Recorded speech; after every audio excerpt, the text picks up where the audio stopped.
Sometimes you got to take a step back for a major comeback.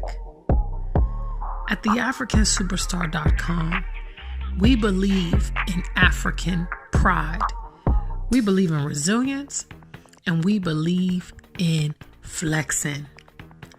Our new collection, African Superstar X Ghana, is comprised of over 200 new styles for men and women. Styles that will enhance your confidence. Styles that will make you stand out. Styles that will demonstrate your love for the continent. By us, for us. You can rest assured when you shop at theafricansuperstar.com that your product is going to be high quality, long lasting, vibrant, and comfortable. We look forward to you shopping with us today. www.theafricansuperstar.com, bringing Africa to you. What's up, guys? This is Gina Ifoe, the one and only African Superstar. Thank you so much for coming back to my channel. Today, I want to talk about this topic. This is kind of in response to a very long comment that was left on a video I spoke about. Black women are being groomed to be something that our men don't want. And I expected pushback from that video. I expected people to lash out. And it's part of the game because these are sensitive topics, and some people that are, would consider themselves as referred to in those videos will always be very emotional. Someone left a very long comment in which kind of, lashed out, like I said, said that I'm desperate and, perhaps maybe I'm the problem and that's why I'm single. And I just wanted to make this video because I don't do back and forth in the comments. If you will go look for that comment, obviously it's been deleted. It was very, very offensive. And I wanted to just take a moment out and talk about it. So the title of this video is, I am single because Pan Africanism is a priority. Now, you guys have probably heard a lot of times about social media. People only show you what they want you to see. People that know me know that I'm notoriously private about a lot of things, although I'm here on YouTube and have a channel and all that.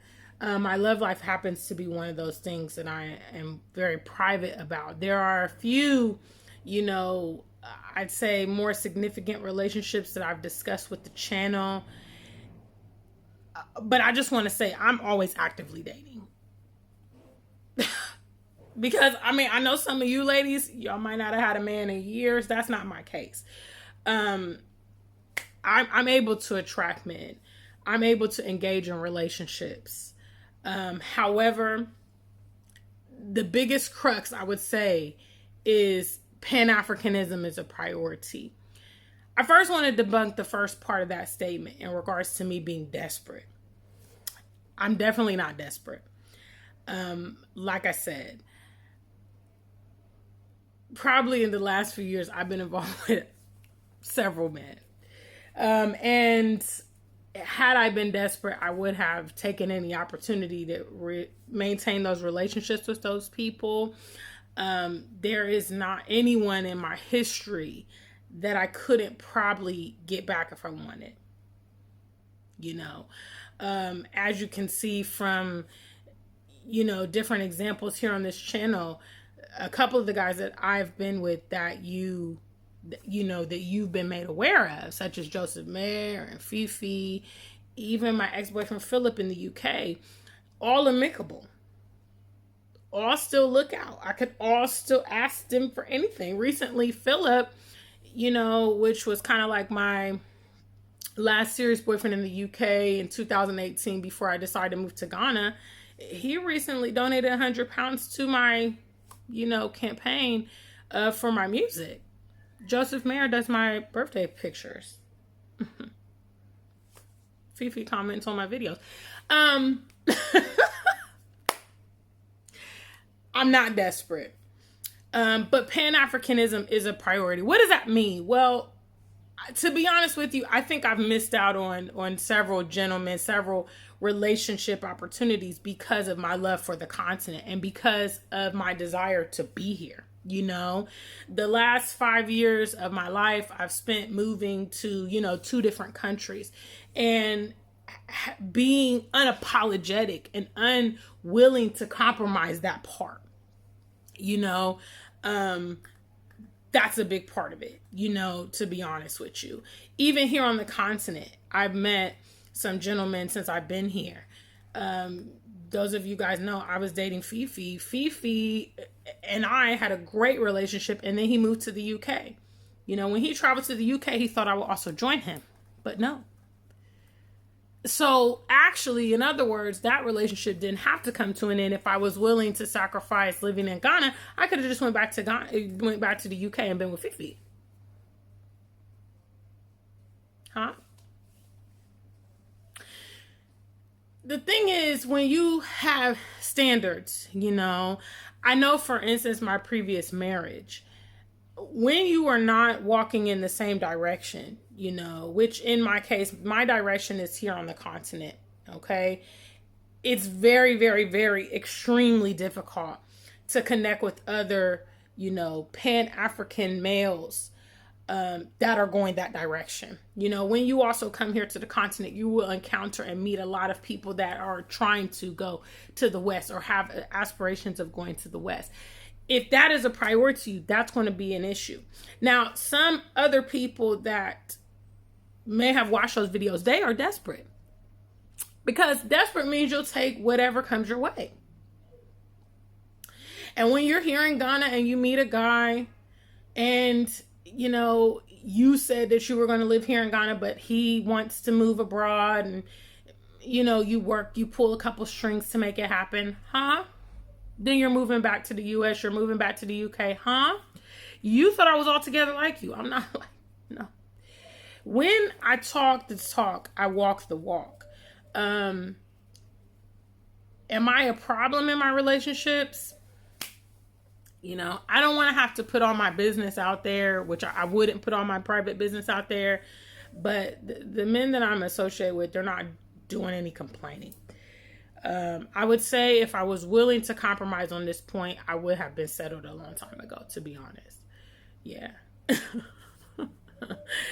I don't really talk about things that I don't know. And a lot of the issues that I think some of my peers are dealing with romantically, I'm not really dealing with those things.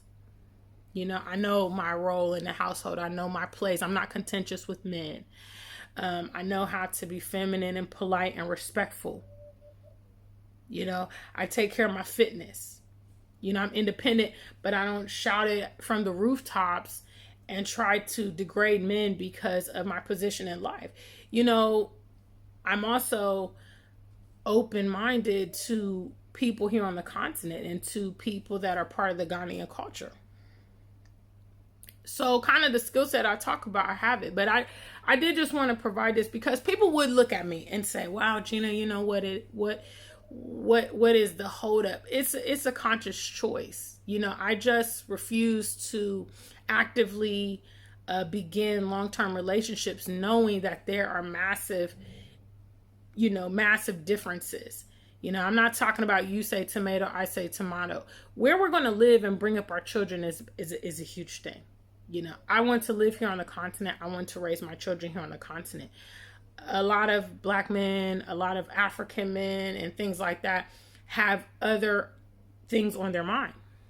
Now, is it wise for me to enter into a relationship with a man who has, verbally expressed that these things he's not, with? He doesn't also agree. He's not in lockstep. No, that's not wise.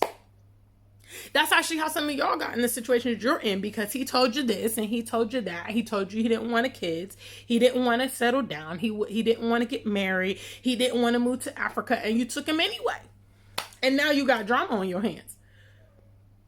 See, I am proactive. When I have a conversation with someone and they express to me their future plans, and the best way to do it sometimes is not even to directly ask them, but, ask them their opinions of various circulating, issues to get a understanding, So when I was in the UK, for instance, I was there from 2017 to 2020. I had, I dated a handful of guys, because I'd say once I got over 32, 33, I used to give them a year to see how it works out. Now I give them 6 months. And like I said, the last significant relationship, at that point, I said to him, well, I want to, move things forward. And he was like, well, I'm not ready yet. And I was like, okay. And I decided, okay, you know what? I'm just going to not really date anybody seriously until I get to the continent. So that was, up until 2020. I was on and off with, Joseph Mayer, but, he still in the back of his mind has this longing to go abroad. So that is a roadblock. It's been a roadblock with, I'd say, 95% of the people that I've been dealing with. I did meet a nice Pan African man in the UK, but guess what? He was polygamous. So I didn't want to deal with that either. You see what I'm saying? So yeah, I just wanted to take some time out and do this. I'm going to do another video that gives more reasons as to why I'm single, more in depth. But I would say the primary reason is because I am truly and actively Pan-African, and that's in my top 5, requirements of any person I would date. I'm not trying to marry anybody here in Ghana that's going to be shipping me back to the US, UK, wants to grow our kids out there. And, I'm not trying to do all that. Okay. I'm not trying to do all that. I'm trying to make the right decision from the forefront. And that's what's challenging. It's to the point that for me, it's all or nothing. I would like to have a suitable partner, but not half of a partner. You know what I'm saying? I'm cool with having boyfriends and this and that if he's not going to be comprehensive enough to be a husband. But I'm not going to get a husband that I know, what I'm saying, is not heading my direction. It's just not wise. So anyway, guys, this was a long video. I'm going to produce the other reasons video, and you guys will see that following this one. But this one was important to get it out right away. Okay, leave in the comments. Let me know what you have to say on this topic. Any other Pan-African singles, I know you share in my stress. You know what I'm saying? I know you share in my stress, because sometimes you meet nice people and it's like, oh, I want to move to Africa. I'm living in Africa. And they're like, what? Yeah, it can be a roadblock, but we can't give up hope. We can't give up hope. Until we meet again, stay black and true. If you ain't black, just stay true.